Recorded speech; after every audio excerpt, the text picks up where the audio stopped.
Bonjour à tous et bienvenue pour ce nouveau Comment choisir. Aujourd'hui on va parler sac de couchage. Le sac de couchage c'est votre meilleur ami. Avec le matelas et la tente, ils seront vos meilleurs alliés pour des bonnes nuits en pleine nature. Alors quelles sont les questions à se poser lorsque vous devez choisir un sac de couchage? Tout d'abord, est-ce que vous allez dormir en tente, en refuge, en extérieur, à la belle étoile, sous un tarp? Est-ce qu'il va y avoir de l'humidité ou non? Ce sont plein de critères à prendre en compte dans le choix de votre sac. Alors on va distinguer trois catégories principales, les synthétiques, les duvets. Et dans les duvets, on va avoir deux types de duvets, les duvets de canard et les duvets d'oie. Commençons avec le modèle synthétique. Il va avoir deux gros avantages. Le premier est qu'il est hydrophobe, c'est-à-dire qu'il a une excellente résistance à l'humidité. Il va également sécher très rapidement. Et le second, c'est qu'il est très facile de le laver et de l'entretenir.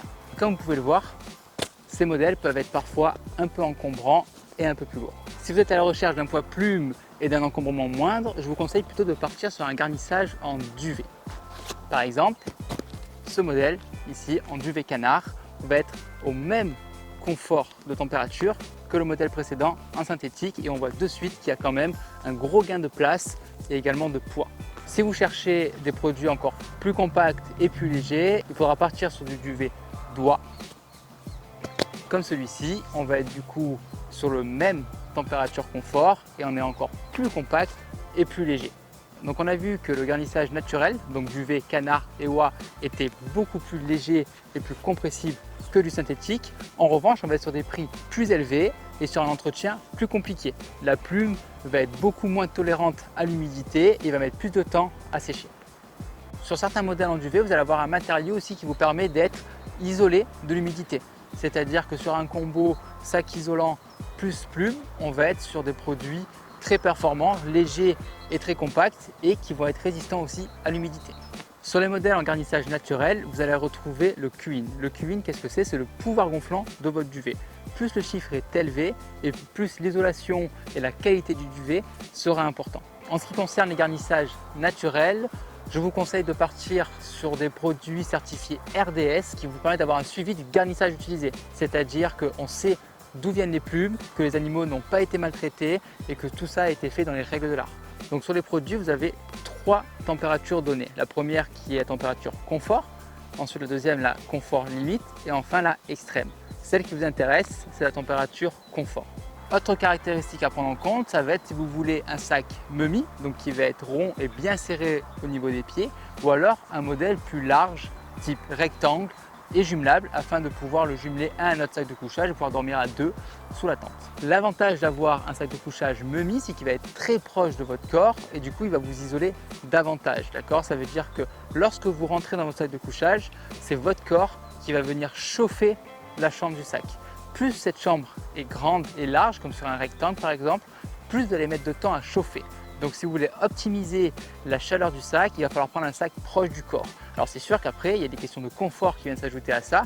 Est-ce que dans un sac très serré, je vais me sentir confortable pour dormir toute la nuit ou est-ce que je vais avoir besoin d'avoir plus d'espace pour me sentir à l'aise? Donc ça, c'est vraiment un choix personnel et il faut voir si vraiment vous cherchez la performance ou si c'est plutôt le confort. Autre caractéristique, ça va être la collerette. Certains modèles sont vendus avec des collerettes fournies, d'autres amovibles et d'autres sans collerette. Plus vous avez une collerette qui va vous prendre bien le tour du cou ici, moins vous allez avoir de déperdition de chaleur. Donc plus il sera performant. En revanche, forcément, dormir avec une collerette, ça peut empiéter un peu sur votre confort. Autre caractéristique, au niveau du zip. Si le zip a un bon rabat, il va aussi diminuer la perte de chaleur. Si on continue sur le zip, avoir un zip court ou un zip long va faire une différence. Un zip court, vous allez avoir une meilleure performance sur la chaleur, mais un zip long, vous allez avoir une polyvalence plus grande, c'est-à-dire que vous pouvez le mettre en couverture par exemple, s'il fait trop chaud. Donc votre sac va vous servir pour plusieurs utilisations.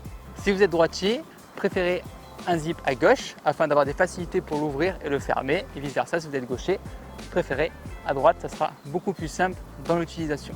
Certains sacs de couchage vont vous permettre de sortir les bras, c'est-à-dire que vous allez pouvoir cuisiner, vous servir de vos mains sans avoir à sortir du sac de couchage. Sur la plupart des produits, vous avez l'information de la taille extérieure et intérieure du duvet qu'il faut prendre en compte selon votre morphologie. Si vous optez pour un sac de couchage pour des conditions extrêmes froides, je vous conseille de prendre quand même plus grand car vous risquez de dormir plus habillé et ça vous permet de mettre vos affaires au fond du sac, d'avoir la place pour les garder au chaud afin qu'elles ne gèlent pas. Mon dernier conseil est de dormir le moins habillé possible dans votre sac de couchage, car vos vêtements vont diminuer l'apport de chaleur que vous allez apporter dans votre chambre de duvet. J'espère que ce comment choisir sac de couchage vous aura plu, qui vous aura permis d'en apprendre davantage sur les sacs de couchage. Si vous avez besoin de plus d'informations, je vous invite à aller voir le site shulanka.com et bien sûr pour plus de comment choisir et de tutos, je vous invite à suivre la page Shulanka TV. A plus!